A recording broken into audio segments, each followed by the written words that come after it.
Hello नमस्ते म कृष्ण ढकाल स्वागत छ तपाईलाई मेरो च्यानल गेट्स अफ नेटवर्कमा। यति बेला महँगीले गर्दाखेरि निर्माण व्यवसायहरू बोलपत्रमा भाग लिन छोडेका छन्। यो तपाईलाई कति सत्यता लाग्छ कति असत्य पनि लाग्न सक्छ हैन। देशैभरिको डाटा हेर्दा पहिला जुन किसिममा टेन्डरहरू बिड हुन्थे भने अहिले पछिल्लो समय टेन्डर बिड हुन एकदमै न्यून भएको छ। र तपाईलाई म मेरो ठाउँको भन्दै गर्दा चाहिँ पछिल्लो समय केही ठेक्काहरू चाहिँ रिटेन्डर भएका छन्। दुई चोटिसम्म रिटेन्डर भएका छन्। त्यो किन भएको छ भन्दा तपाईको बजार मूल्य यति महँगो भयो कि हैन।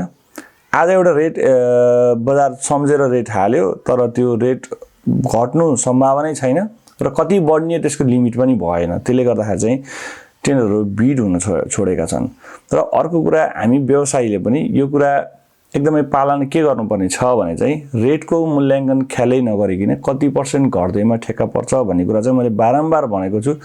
त्यतापट्टि नलागिकिन आफूले काम गर्न सक्ने रेट नै बिलो जाने हो। तर अहिले पछिल्लो समय के छ जिल्ला दर अनुसार जुन पनि टेन्डर भएका छन् ती तपाईले फुल रेटमा तपाईले काम पाउनु भयो भने पनि तपाईलाई घाटा लाग्ने प्रबल चान्स छ। किनभने डिजल पेट्रोलियम पदार्थहरू चाहिँ एकदमै वृद्धि भइरहेको अवस्था छ। मतलब कुनै पनि माध्यममा त्यो त्यत्रो हामीले जति सोचेका थियौं त्यो लेभलमा नघट्ने भइसकेपछि पेट्रोलियम पदार्थ बढ्ने बित्तिकै निर्माण सामग्रीको भाव अवश्य रूपमा बढ्छ। त्यसले गर्दा अब यो जेठ असारको सिजनमा सक्नुहुन्छ भने असारको लास्ट अथवा साउनको पहिलो हप्ता चाहिँ नयाँ जिल्ला दर तय भएर आउँछ र नयाँ जिल्ला दर अनुसार नै टेन्डर निष्कासन भएको हुन्छ। टेन्डर निस्किन्छन् हैन। तर अहिलेको हकमा तपाईहरु भन्दै हुनुहुन्छ फुल रेटमा काम पाउने सम्भावना छ अथवा रेट कसैले टेन्डर कसैले बिड गरेका छन् यो बेला टेन्डर लिएर बस्छु भन्ने तपाईलाई लाग्न सक्छ भने यो बेला तपाईले पनि टेन्डर बिड नगर्नुस्। किनभने कसैले पनि टेन्डर बिड गरिएन भने चाहिँ त्यो बजेट त्यो यदि त्यो विकास निर्माणको आवश्यक छ भने असारपछि त्यसको रेट इन्क्रिज भएर नै पुनः बोलपत्र आह्वान हुन्छ र त्यति बेला चाहिँ अलि सहजीकरण हुन्छ। र अर्को कुरा के चाहिँ छ भने निर्माण व्यवसायी बोलपत्रमा भाग लिन नचाहेको अर्को कारण के पनि हो भने जुन यो 5 वटाको नियम छ त्यसले चाहिँ सिलेक्टेड गरेर मात्रै हाल्ने कुरा भयो के। किनभने सिलेक्टेड गरेर ठेक्का हाल्यो भने चाहिँ आफूले आफ्नो रेटमा काम गर्न सक्ने भयो। सिलेक्टेड गरिन जुन पाए त्यही हालौँ भने त 5 वटामा पछि त अंकुश लाएर बस्ने भयो। 5 वटा काम सक्न पनि त टाइम लाग्छ। त्यसले गर्दा यो दुईटै कुरा एकैचोटी भएको कारणले गर्दाखेरि पनि व्यवसायहरूले चाहिँ बोलपत्रमा भाग लिन छोडेका छन्। र यो तपाईको ठाउँमा तपाईले पनि याद गर्नु होला। र यस्तो भइरहेको छ के भने लगभग 1 करोड सम्मको ठेक्का त कहिले वात्तै अलिकति बिलो पनि गइरहेछन्। तर पहिला जस्तो छैन कि जस अहिले पनि बजारमा जति जान पर्थेन त्यो भन्दा अलि बढी नै गएका छन्। भनेको 20-22% नै पनि गएका छन्। 25% भित्रमै अब तपाईको ठेक्का पर्ने चान्सेस छ। तर अहिलेको अवस्थामा त्यो भनेको नि म्याक्सिमम रेट हो।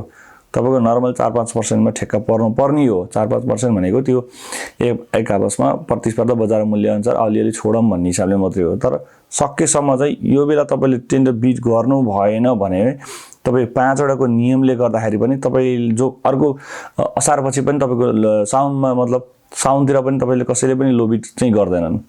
अहिले त यति बेला पछिल्लो समय तपाईले देखिसक्नु भएको छ। र व्यवसायमा एउटा थोरै अन्यलता के पनि छ भने चाहिँ हैन यो 5 वटाको नियमले एकदम झ्याउ भयो। 12औं संशोधन आउँछ र यो फुक्का हुन्छ। फुक्का भइसकेपछि फेरि यो बेला टेन्डर लिएकै हुन्छ। 5 वटाले खासै समस्या हुँदैन। अर्कोचोटि फुक्का भएर आउँछ भन्ने पनि बुझाइ हुन सक्छ हैन। तर नर्मली त्यो आउँदैन। मैले ppmo सित महासंघले कुरा गर्दा महासंघको साथीहरुसित फोन गरेर बुझ्दै गर्दा चाहिँ अरु सबै कुराहरु केही कुराहरु चेन्ज हुन सक्लान् थप घट हुन सक्छन्। तर यो 5 वटाको नियम चाहिँ हटाउने पक्षमा सरकार छैन भन्ने कुरा बुझिएको छ होला। 5 वटा काममा जस्तै जेबीले चाहिँ 0.5 काउन्ट गर्ने भन्ने कुरा चाहिँ आवाज आएको छ। तर 0.5 नै काउन्ट गर्यो भने पनि त्यति धेरै उस हुँदैन। मतलब त्यति धेरै खुकुलो भएको चाहिँ नमान्नु होला। तर थोरै अगाडि बढ्ने फर्महरुलाई चाहिँ जेबी दियो भने जस्तै अहिले 5 वटा थियो भने 7.5 वटासम्म पुग्छ। त्यो भनेको जेबीको हकमा हुन सक्छ है। यो भएको होइन चाहिँ हुन सक्ने सम्भावनाका कुरा हुन्। तर स्योर चाहिँ छैन। यदि भएन तपाई 5 वटामै अल्झिन पर्ने भयो भने चाहिँ 20 लाखको काम हाले पनि काउन्ट हुने भयो। 50 लाखको काम हाले नि काउन्ट हुने नै भयो। 10 करोडको काम हाले पनि काउन्ट हुने भयो। 5 करोडको काम हाले पनि काम हुने भयो। 25-30 करोडको काम जति हाले पनि काउन्ट हुने भइसकेपछि एकदमै ख्याल गरेर हाल्नुपर्ने हो। व्यवसाय एकदमै सचेत भइसकेका छन्, पहिला जस्तो पनि छैन र केही व्यवसायहरू अन्नधुन्दा हाल्दै गर्नुहुन्छ भने कतिपय ठाउँमा अस्ति एउटा बाजुराको एकजना साथीले मलाई मुचुल्का पठाउनु भएको थियो, मतलब आफ्नो बिड डकुमेन्ट पनि पठाउनु भएको थियो, बिड रेस्पोन्स डकुमेन्ट पठाउनु भएको थियो। उहाँले नयाँ बिड फर्म पनि भर्नु भएको छैन, 5वटा प्रक्रियामा पनि भाग लिएको कुरा जानकारी जनाउनु भएको छैन। अनि उहाँले भन्नुहुन्छ सर मेरो यस्तो छ र म भन्दा अगाडिको पनि यस्तै छ भनेपछि कार्यालयले त्यसलाई दुईटैलाई इभ्यालुएसन गर्दैन। त्यो भयो भने तपाईँ दुईटैलाई फाल्दिन सक्छ होइन कि फाल्दिनै पर्ने हुन्छ हो। त्यो कारणले गर्दाखेरि चाहिँ अब 5वटाको नियम स्ट्रिक्टली रूपमा लागू भएको अवस्था र बजार मूल्य एकदमै वृद्धि भएको कारणले गर्दाखेरि चाहिँ एक त ठेका पर्न छोडेका छन्, त्यो जायज पनि हो र सत्यता पनि हो। र अर्को कुरा चाहिँ तपाईँ भिडियो हेर्दै हुनुहुन्छ भने चाहिँ यो बेला तपाईँ टेन्डर बिड नगर्दै राम्रो, बिड नगरी बस्नुहोस्, किनभने मूल्य अझै पनि आकाशिरहेको छ, घट्ने अवस्था ठ्याक्कै छैन। हुन त बजारमा कता कता हल्ला पनि फिजाइएको छ कि मूल्य वृद्धि घट्छ, अहिले टेन्डर पाएर बस्यो भने चाहिँ घटेको बेला काम गर्न पाइन्छ भन्ने छ होइन। तर के आधारले तपाईँ अन्तर्राष्ट्रिय भाउहरू हेर्नुहोस् होइन, अब होला इन्डियामा 1-2 रुपियाँ 2-3 रुपियाँ केही सामान घट्यो होला, तर 1-2 रुपियाँले हाम्रो धेरै जति बढेको छ त्यो त बढ्ने घट्ने भएन। सबैभन्दा प्रब्लम भनेको पेट्रोलियम पदार्थले गर्दाखेरि सम्पूर्ण कुरा बढेर जाने भयो। बढिसकेपछि जुन हाम्रो पहिलाको जिल्ला दर अनुसार जुन इस्टिमेट भएको थियो र हामीले जुन किसिमको एनालाइसिस गरेका थियौँ त्यो एनालाइसिसमा बजार मूल्य पाइँदैन, किनभने त्यसले गर्दा सबै ठाउँमा असर गरेर हुन्छ। असारमा साउनको पहिलो हप्ता अथवा असारको लास्टमा सबै जिल्लाहरूले जिल्ला दर तय गरिसकेका हुन्छन्। असारको दोस्रो हप्ता साउनको दोस्रो हप्ता लाग्ला होइन। जिल्ला दर रेटहरू तय गरिसकेपछि नयाँ दर रेटमा टेन्डर निकाल्दा अवश्य पनि अहिलेको भन्दा धेरै नै राम्रो रेटमा निस्किन्छ। त्यो भइसकेपछि तपाईँलाई पनि काम गर्न थोरै सहज नै होला। अब 5वटा काउन्ट हुने भइसकेपछि उता धेरै लो बिड पनि नजाने भयो र अलिकति बढेको रेटमा टेन्डर पार्न पाइयो भने चाहिँ तपाईँ हामी सबैलाई नै सहज होला। यसले गर्दा नर्मली आज मैले भिडियो खासै उद्देश्य भन्दा नि टेन्डरहरू बिड हुन छोडेका छन्, त्यो सत्यता हो।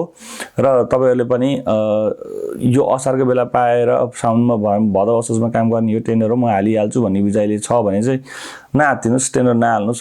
कसैले पनि हामी हाल्न छोड्यौँ भने चाहिँ हालेनौँ भने चाहिँ तपाईँ साउन पछि जसरी पनि टेन्डर फेरि पनि निस्किन्छ ननिस्किने भन्ने कुरा हुँदैन। र मैले मेरो ठाउँमा जस्तै हाम्रो डिभिजन सडक पोखरामा पछिल्लो समय टेन्डर भएको भइ छ, पूर्वाधारमा भएको भइ छन् होइन।